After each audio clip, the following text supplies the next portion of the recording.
Asher, ano na ang napag-usapan sa pagpupulong sa MMDA kaugnay ng sunog sa Navotas landfill? Kailan nakakakita na ng liwanag at matatapos na ang pag-aapula ng sunog sa Navotas Sanitary Landfill. Ito ang kinumpirma ng Navotas City Action Center sa pagpupulong dito sa opisina ng Metropolitan Manila Development Authority o MMDA ngayong araw.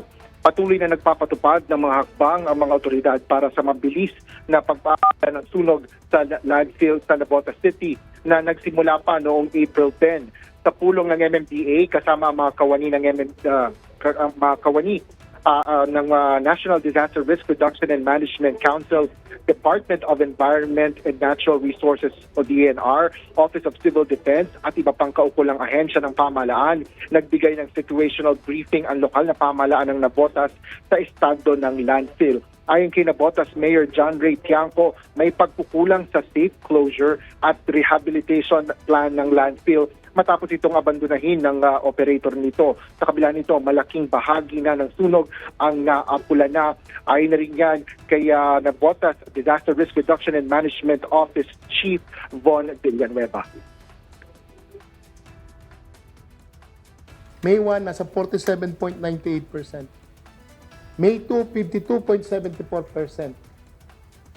May 5, ito ho, estimate 72 to 80%. Pero naglabas na po kanina ng official, nasa 79.6% na po tayo sa site.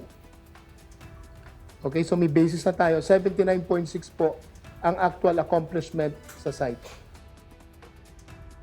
Nagbigay rin ng update ang lokal na pamahalaan sa environmental condition at kalidad ng hangin na naapektuhan ng Navotas landfill fire. Ito ho ay technical report from EMB, DNR, which they can also confirm, nandito naman po sila. Ang quality of air po ay good and fair na. Meaning, from what it was, we are now almost done. Maganda na po ang quality of air sa palibot at labas po ng Navotas, pati po sa buong NCR. Ella, kasama rin sa pulong ang grupo mula sa Japan Defense Team, mula sa Japan International Cooperation Agency o JICA sa koordinasyon ng Japanese Embassy sa bansa na tumutulong sa containment operations. Mula dito sa Pasig City, balik sa iyo, Ella. Maraming salamat, Asher Cadapan Jr.